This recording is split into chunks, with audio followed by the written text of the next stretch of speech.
Não existe no mundo economia desenvolvida que não tenha simplificado seu ambiente tributário, dando mais espaço ao empreendedorismo, reduzindo a burocracia e otimizando os gastos do governo.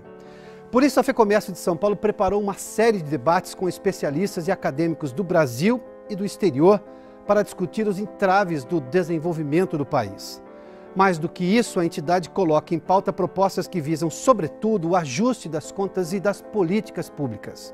São estes ajustes, muitas vezes criticados por diversos segmentos da sociedade, que podem garantir uma política econômica austera e competitiva, abrindo caminho para o crescimento sustentável do país. No debate de hoje, que conta com a participação de representantes do Banco Mundial, do setor produtivo e da academia, o tema central são os gastos do governo, que fecharam 2014 com um rombo inédito de mais de 32 bilhões de reais.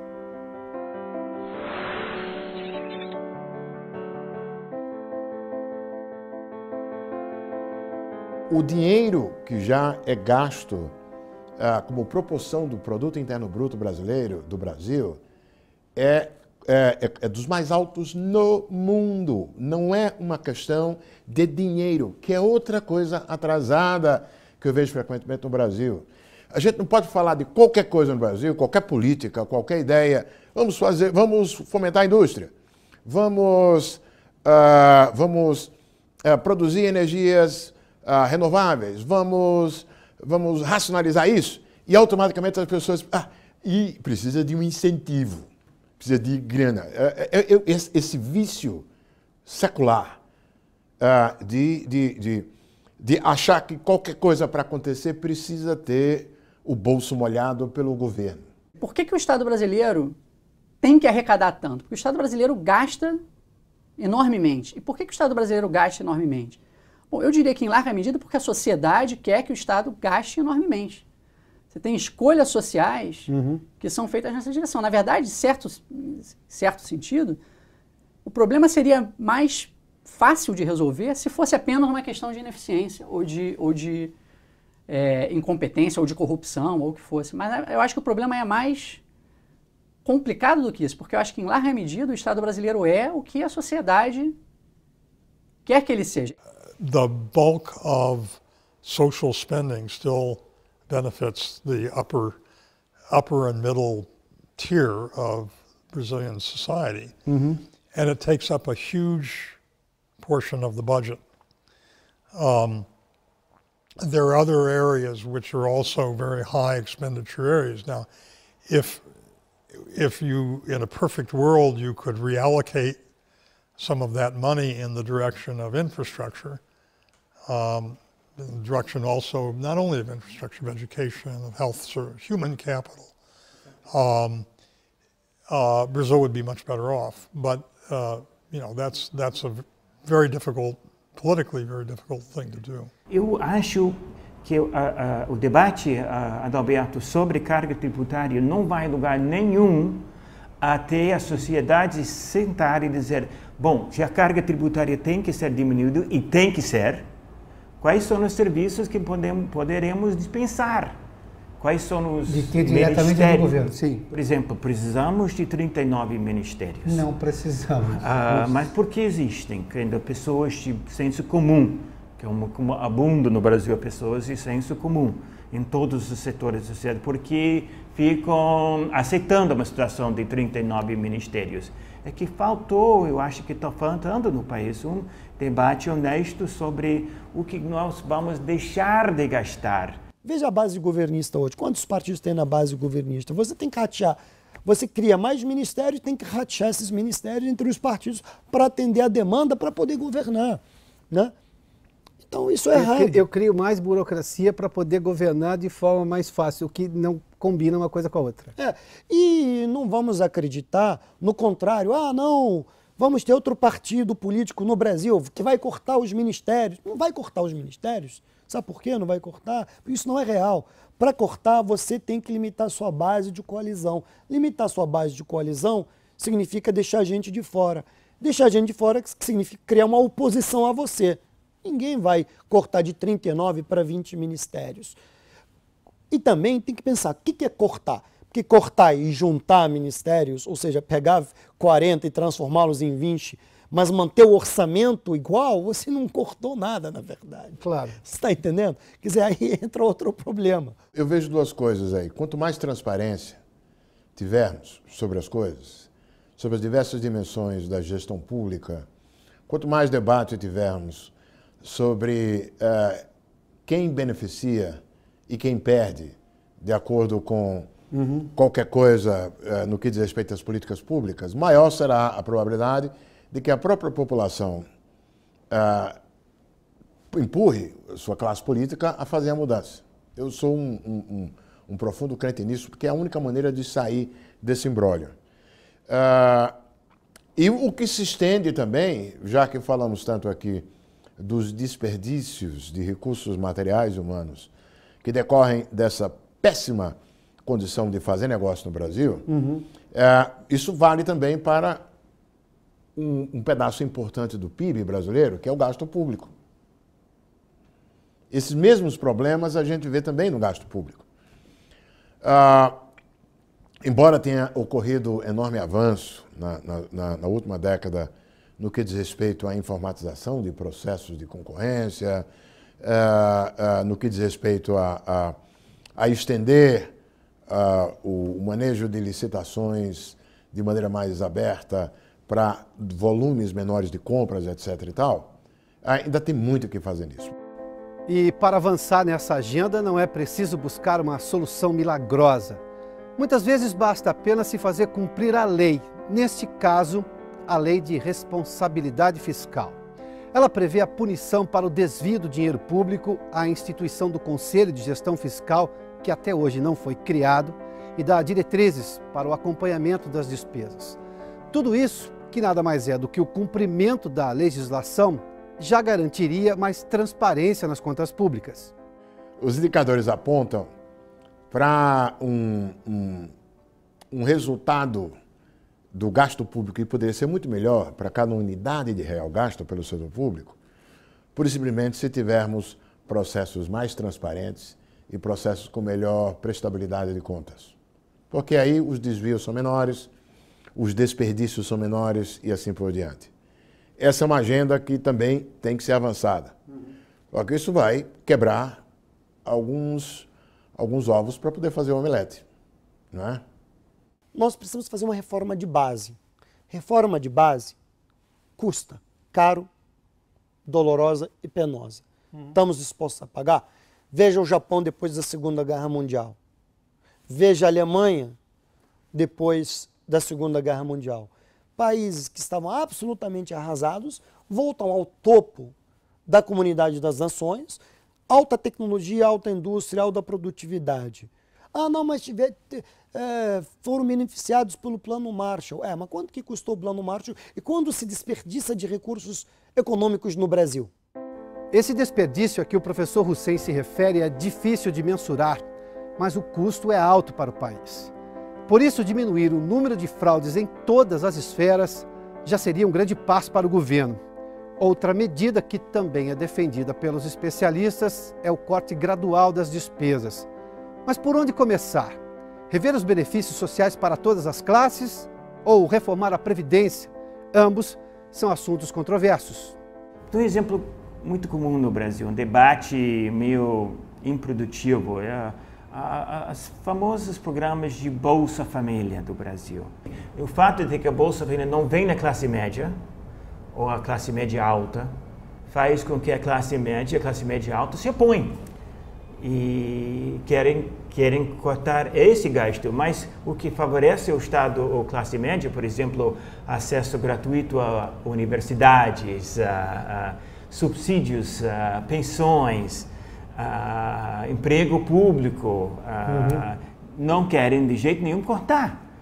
Então, esses gastos eles acham super produtivos e até um dever, até um direito do cidadão de classe média alta. Na questão da reforma previdenciária, aposentadoria aos 65 ou aos 70. Na questão da pensão para viúva ou para família, aposentadoria integral ou um valor menor dado que a família diminuiu de tamanho. Todas essas coisas são absolutamente legítimas, na minha opinião, e estariam dando uma contribuição material para essa caminhada. O Brasil gasta uma porcentagem do PIB com pensões que é da mesma ordem do que a França gasta. Você fala assim, bom, óbvio, você deveria gastar um pouco mais, diminuir um pouco isso e gastar mais com as crianças e melhorar a educação básica, etc. Pô, é óbvio. Mas e os velhinhos?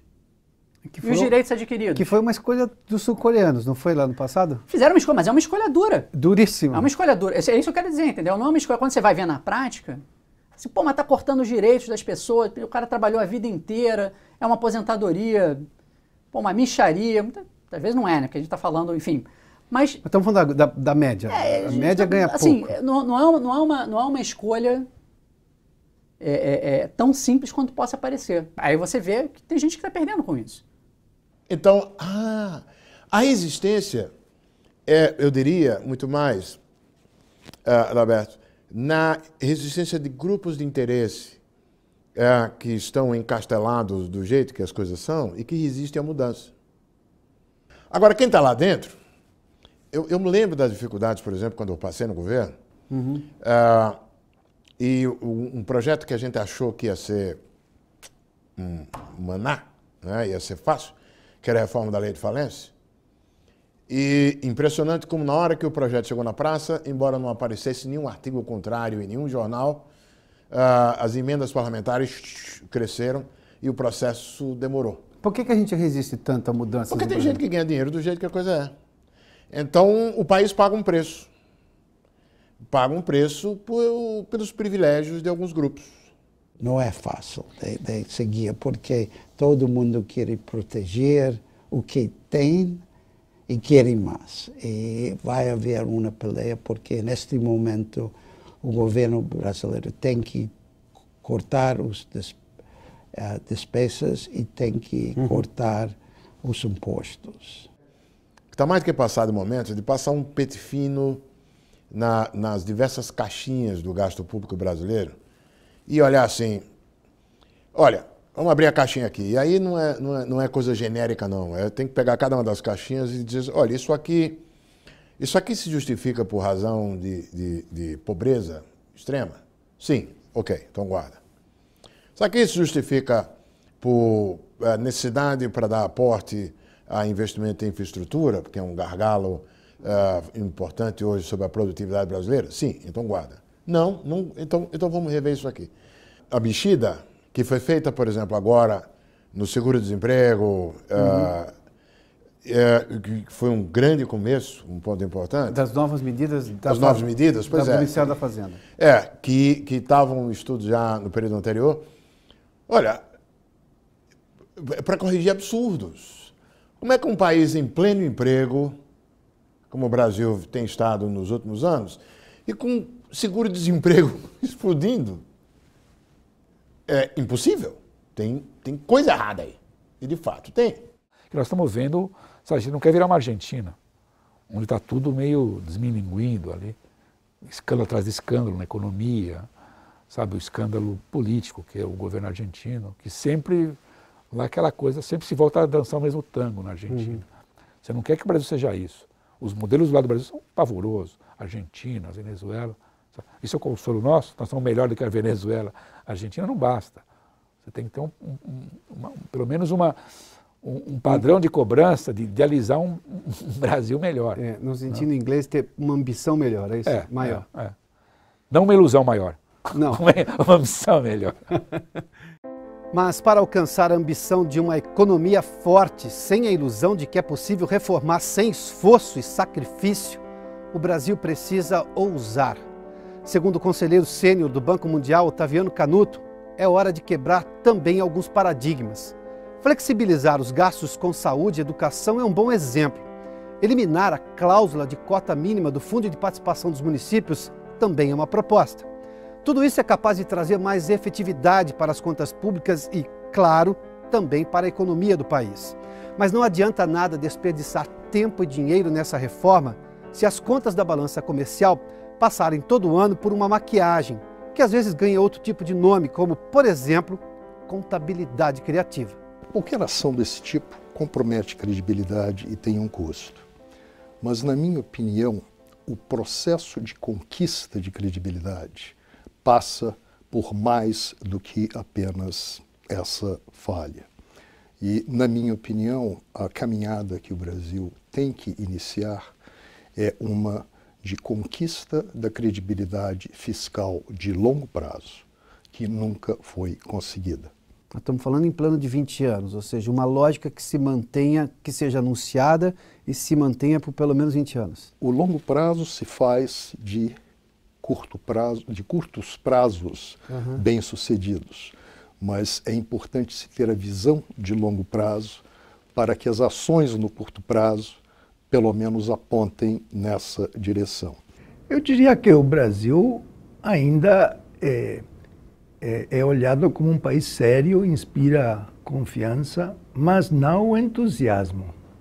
Eu acho que nos últimos anos os investidores brasileiros e estrangeiros perderam o entusiasmo por as possibilidades, o potencial do Brasil. País sério não tem metas até 6 ou 7% de inflação e não tem 6 ou 7% de inflação. Em princípio, sempre pode aprender mais. Assim como o Brasil é fonte de lição, ele também pode perguntar a instituições como o banco e outras que políticas foram implementadas em outras partes do mundo e que deram certo. O senhor citou alguns países, aí me permita usar da comparação. O senhor citou alguns países que não raro fazemos comparações, sobretudo em questões sociais, que talvez sejam o drama brasileiro. Por que o México, por exemplo, tem uma distância tão grande em título da dívida com relação ao Brasil? Só falou de 5% para 12,5% no caso brasileiro e 5% no caso do mexicano. O México, apesar de todos os seus problemas, e alguns até bem mais graves do que problemas que temos no Brasil, o México tem uma história de inflação de menos volatilidade e tem uma história de conquistas fiscais e de administração de gastos públicos que tem sido mais confiável e, portanto, permite uma credibilidade, vamos dizer assim, da sua moeda, o peso, o custo que você está disposto, o juro que você está disposto a aceitar para carregar o juro mexicano em pesos, e uma taxa que é bem menor do que a brasileira. Eu não perco a esperança no campo econômico por alguns motivos. O primeiro é que o Brasil é um país que demora muito para mudar de rumo. E isso para o bem, para o mal. O Brasil, se a gente comparar o Brasil com o resto da América Latina, o tamanho do Estado brasileiro é muito maior e não mudou significativamente desde os anos 60. Compara isso com o Chile, compara mesmo com a Argentina, com o México, é muito diferente. A segunda coisa é a abertura comercial. Se a gente for comparar o Brasil com outros países da América Latina, também mudou pouquíssimo nesses últimos 55 anos, desde 60. Agora, quando ele muda para ficar. Quer dizer, o Brasil ou muda ou vai continuar nesta mediocridade de crescimento baixo, não respondendo ao que precisa responder, que é a demanda das pessoas por mais educação, por mais saúde, por mais transporte de qualidade, por enfim, no fundo, por mais oportunidades para si, para os seus filhos, para as futuras gerações. E isso, enfim, os líderes das associações empresariais e das demais associações e dos partidos políticos, é melhor que eles olhem isso de forma séria, porque a pressão da sociedade, das pessoas, eu acho que não diminuirá no Brasil. Dá para diminuir a dependência de Brasília? Tem que diminuir, até porque Brasília está ficando, enfim, cada vez mais limitado nos seus recursos. O Brasil tem que se, de certa forma, de se privatizar, quer dizer, de confiar mais na iniciativa dos empresários, das pessoas, das pequenas e médias empresas, aliás, que no Brasil, como aqui, são as que geram mais emprego. Pois bem, duas coisas que me espantam, e aí vai uma indireta para os nossos patrocinadores aqui, me espanta como é que essa agenda não é assumida com mais virulência pelo próprio setor privado. Uma possibilidade é o seguinte: as grandes empresas têm menor preocupação com isso. As grandes empresas botam no preço e diluem na escala de sua produção. Só as pequenas empresas que têm mais dificuldade de lidar com essa dificuldade de fazer negócio no Brasil. Então, a concorrência no Brasil, ela é prejudicada. A gente poderia ter mais concorrência, poderia ter mais os benefícios de uma economia de mercado funcionando plenamente, não fossem esse custo elevado de fazer negócio no Brasil. E mais que nada, tem muitas pessoas que dentro deles estão entendendo que esse modelo já de tirar dinheiro pela janela para resolver tudo, esse modelo já não tem futuro. Sem outro boom de commodities, não tem futuro. E não vamos ter boom de commodities. Aqui o perigo é que os commodities vão seguir baixando mais. Estamos entrando em um ambiente internacional de deflação, não da inflação estilo brasileiro. Então, vai ser necessário administrar os recursos menores nos próximos anos de uma maneira politicamente aceitável. Quer dizer, não é questão do novo ministro da Fazenda fazer alguns ajustes iniciais e acabou. Ele vai ter que fazer uma tarefa difícil por muitos anos com seus colegas no gabinete, todos empurrando para um futuro melhor, fazendo as mudanças que têm que ser feitas. Senão, o país vai continuar assim como ele está agora. Não, porque não dá, é uma questão de economia, e é um governo acuado tanto pelas pressões de fora, pressões econômicas, pressões da sociedade, pressões de dentro, porque, sabe... Do anticlímax que ele próprio criou, né? E a própria, sabe, foi pessoalmente, claro que foi um engodo, sabe, foi um engodo eleitoral, foi uma farsa eleitoral, a promessa porque esse governo está enganando não só quem não votou nele, mas quem votou nele. Sim. Prometeu um monte de coisa que não vai poder cumprir, evidente. Se não reformamos agora, que as coisas não estão dando certo, então quando vamos a reformar para melhor?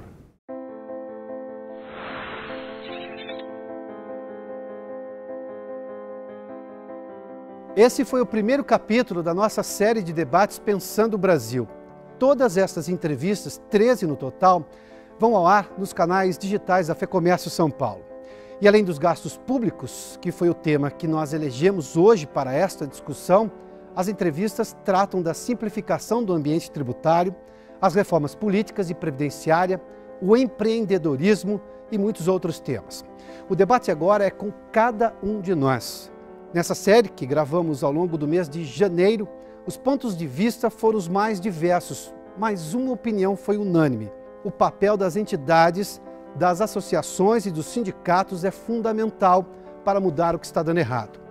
E como disse o professor Arturo Pozekansky, da Universidade Americana de Washington, se não reformarmos agora que as coisas não estão dando certo, então quando vamos reformar para melhor? Bem-vindo ao debate.